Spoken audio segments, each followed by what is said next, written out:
First of all, let's just speak about what we heard overnight, what Jeremy Hunt was just talking about, the killing by the Americans of Ayman al-Zawahiri. I mean, it's a huge scalp to get.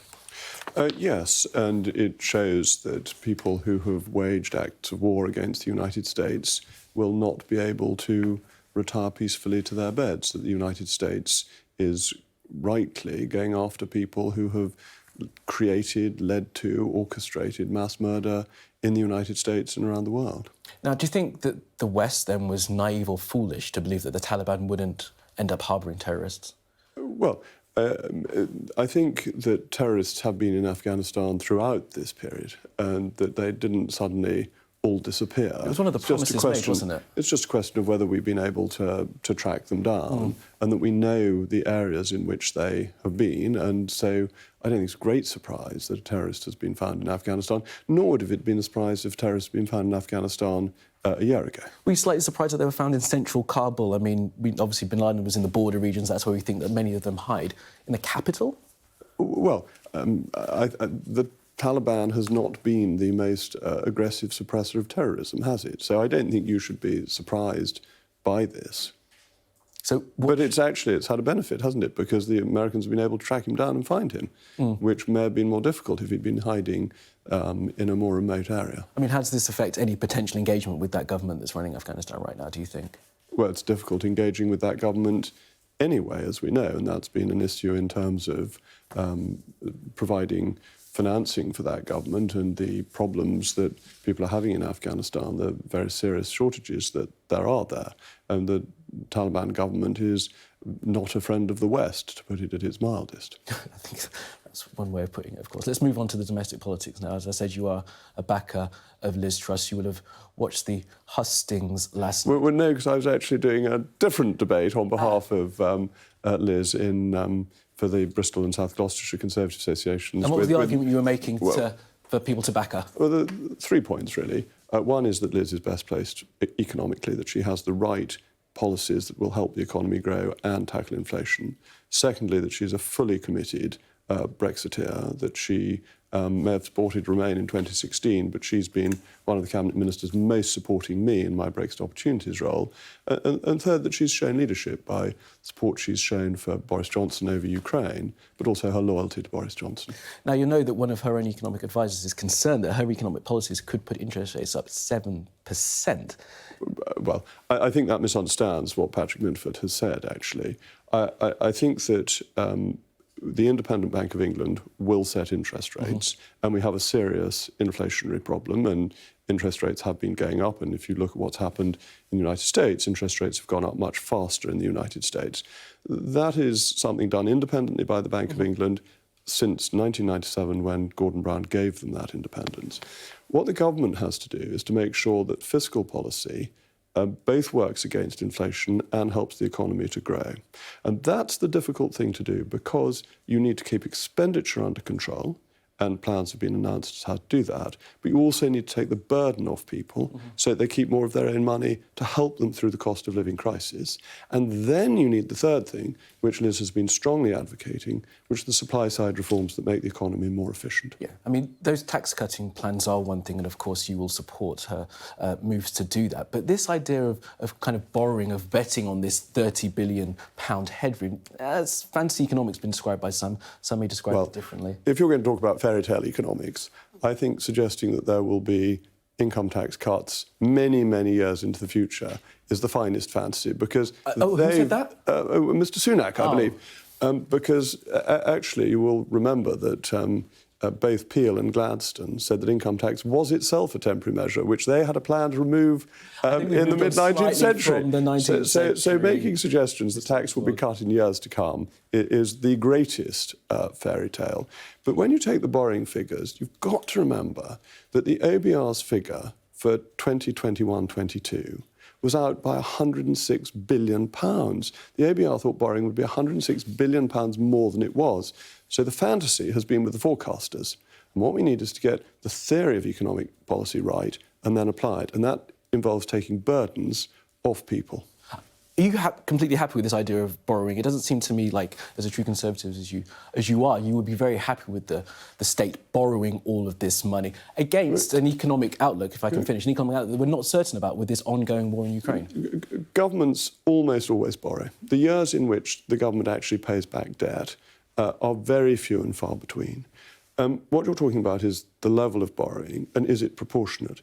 Now, if you look at the borrowing of the state at the moment, the total borrowing, excluding the quantitative easing of £875 billion, which is owed by the government to the government. So if you net that off, we're under 60% of debt to GDP. I think it's a perfectly sustainable level. Let's just pick up on some of the policy areas that Liz Truss was mentioning in the past few hours. This idea of cutting the civil service. I know that you're a fan of that. You left that famous note telling people to get back to work. But do you think the idea that cutting salaries, perhaps moving civil servants, people who are paid by the government, out of London, is the right way to make sure we level up the country? There are a number of savings you get by moving civil servants out of London. You don't have the London waiting or the London allowance, and property costs are lower outside London. These are really important benefits, and it ties in with levelling up because you're moving the jobs out of London. But at the same time, we need a smaller civil service. We have 91,000 more people working for the civil service than we did in 2016. We need to get back to the 2016 level. That on its own will save about £3.5 billion, potentially more. But it's not just the civil service, is it? Liz Truss is also talking about anyone's paid for the governments. That involves teachers, that involves police officers, involves nurses, doesn't it? That's not the plan. The discussion at the moment is around civil servants. OK. And staying on the civil service, then, there's this idea of cutting some 326 diversity officers. So is the job done? We don't need to worry about the civil service being diverse anymore? No, I think ensuring that you have diversity within employment is the job of the people making the employment decisions, not somebody who is employed as a diversity officer. It is a role for... Aren't they the experts in how you make sure that a workplace is diverse and how you make sure that... No, I don't think it works like that. I think that you need to inculcate this in the people making the employment decisions and in the Civil Service Commission to ensure that you are employing the best people from a range of backgrounds.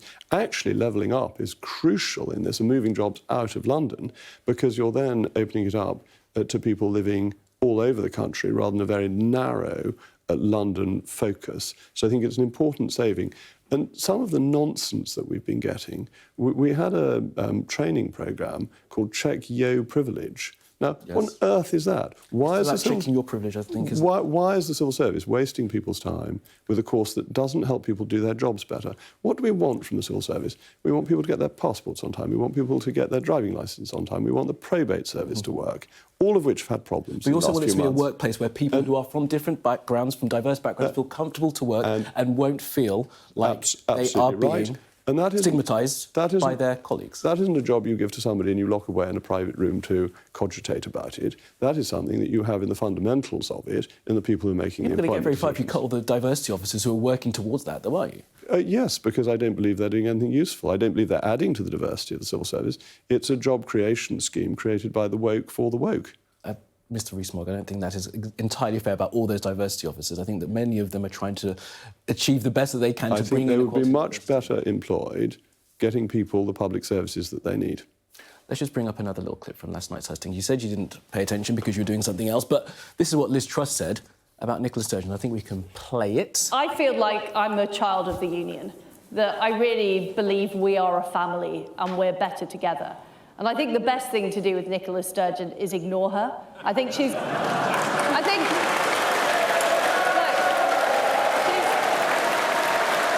sorry. It's a bit difficult when she's First Minister, though. She's got a democratically elected position, just as you would. I'm sorry, she's an attention seeker, Seb. That's what she is. And what we need to do is show the people of Scotland, Northern Ireland and Wales what we are delivering for them. Ignore her, she's an attention seeker. What's that going to do to the union when they are agitating to try and split it up? Well, of course they're agitating. That's what you've got to remember. All that Nicola Sturgeon does is campaign to break the union. Education in Scotland has been doing badly. Health in Scotland has been doing badly. Public services in Scotland have been failing under the SNP. And what we need to do is to hold Miss Sturgeon to account for the failings of the Scottish Government to deliver services for the people of Scotland. And when she's waffling on endlessly about having a referendum and going to the Supreme Court and all of this, we need to be saying, hold on, you're doing this because you are failing to deliver for the people of Scotland, and the United Kingdom government will have to deliver for the people of Scotland as well. I know that her point would be that that is the reason for the SNP, that they want to have an independent Scotland, and you're not going to be able to achieve anything further in terms of discussion by ignoring them, are you? Well, we have to deal with the arguments for the United Kingdom. How did Scotland get through the pandemic? It got through the pandemic because of the support that there was from the United Kingdom as a whole. The United Kingdom taxpayer helped England, Scotland, Wales and Northern Ireland as a union. It was fundamental. The vaccine rollout was a United Kingdom success. It was the United Kingdom that had the resources and the firepower to help this country get out of COVID before other countries, to the huge benefit of our economy, whilst Nicola Sturgeon was doing daily press conferences wanting them in a permanent lockdown. So I think she's very often wrong. She's always moaning. And that we need to focus on how the union benefits people. You're very aware of how comments like that and what Liz Truss said last night only calcify the feeling in Scotland that they want to separate from... No, they don't. What they do is the SNP gets very cross. Well, of course the SNP gets cross. It's its permanent default state is a state of mild fury, a lot of it confected. What we need to do is make the arguments about why the United Kingdom is successful for the people of Scotland and how the United Kingdom as a whole has helped the people of Scotland when the Scottish government has consistently failed in key public services.